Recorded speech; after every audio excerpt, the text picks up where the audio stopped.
Joe Rogan just had a great episode in which Joe was mocking atheists and atheists' condescension to religious people. That there's always been something. Well, wouldn't it be crazy if there wasn't something at one point in time? Yeah. That seems even crazier. Then there always has been something. Because if it's just something, if it's just the nature of everything, there is always something, right? Right. It couldn't be nothing and then all of a sudden everything. That seems... Because what started that? What kicked that off? Exactly. What snapped its fingers? That's McKenna's great line. Terrence McKenna had a great line about the difference between science and religion is that science only asks you for one miracle.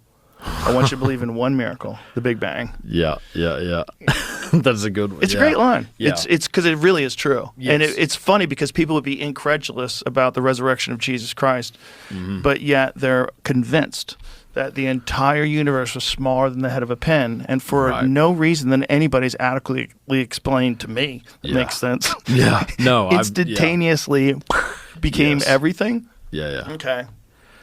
I can't buy that. I'm sticking with Jesus. Yeah. Jesus makes more sense. I love this take. And Joe Rogan is very, very good at this. He's got a little bit of the Norm Macdonald trick, which is he speaks in a way that's so down to earth, that's so simple to understand. He kind of seems just like a regular guy, but he's expressing ideas often that are actually pretty complex. He's saying, science, the difference between science and religion, it only asks you to believe in one miracle, but it's still a miracle. How are you supposed to explain how everything came from nothing or came from this infinitesimally small singularity? How are you going to... I don't know, bro. I'm sticking with Jesus. What a great line. What I love so much about this exchange is, I love the ideas. I like that the ideas are getting out there, but really what distinguishes this exchange is the vibe shift. Right now, go to hallow.com/KnowlesParents. Let me tell you about something that can change your bedtime routine completely.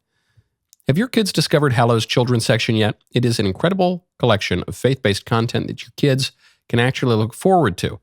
Captures their imagination while deepening their faith. The Saints Alive series is a particular favorite. It presents these amazing faith heroes in such dynamic, relatable stories so that your kids are genuinely inspired.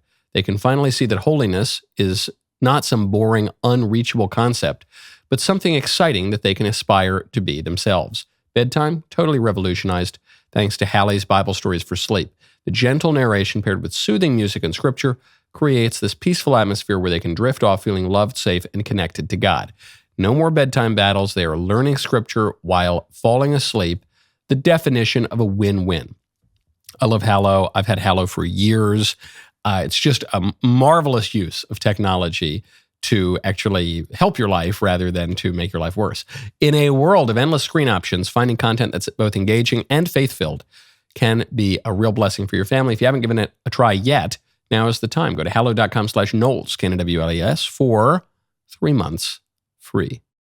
Some of you listening out there, you Zoomers and you Gen Alpha, you're not going to remember what the millennials and the Gen X and the boomers are going to remember, which is that 20 years ago, for most of the past 25, 30 years, atheists were the cool, preening, condescending, like hip, smart guys. And religious people were the butt of the joke. And then that totally flipped. And the way it flipped now is you get Joe Rogan be like, so your explanation, atheists, is totally stupid. It's like the dumbest thing I've ever heard. You make yourselves look like a joke. You're completely ridiculous. I'm sticking with Jesus. Jesus makes more sense. That's the killer line right there. You come out of the 2000s where you have Christopher Hitchens and Bill Maher was part of this and Richard Dawkins said, I don't believe in a flying spaghetti monster. As if anyone believes in that. I don't believe in a man with a beard in the sky. And you think, no, you're a pyromaniac in a field of straw men, to quote George Will. All of this condescension. And now that's flipped. And Joe Rogan, he goes, I think actually your explanation, it's totally unsatisfying. I'm sticking with Jesus. Jesus makes more sense. It's the vibe shift that you get out of the meme of atheists not being these really smart, posh, free-thinking, rational people, but the meme of atheists as unkempt, unhygienic, fedora-tipping, Reddit-using losers. That's the vibe shift. I'm not even talking about the substance of the arguments, even though all of the evidence is on the side of the religious people, none of the evidence is on the side of the atheists. But I'm not even talking about that. I'm talking about the vibe shift. The same kind of vibe shift that 20 years ago would have had a person who identifies as a Republican be the butt of jokes, the stupid person, the bigoted person, the person without any friends, the person who's angry all the time. Total vibe shift. Now we're the cool guys. We got one of the biggest pop culture stories in the world is our president. All the cool guys are on the Trump team now. All the scolds and the angry people and the self-serious people and the weirdos. They're the left now. Just complete vibe shift. It has to do with the substance, but it's a little bit distinct too.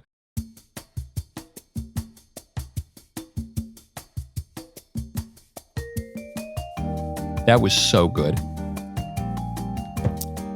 I'm glad you liked that. Ring the bell. Subscribe. Done. Nothing further needs to be said about it. See you next time.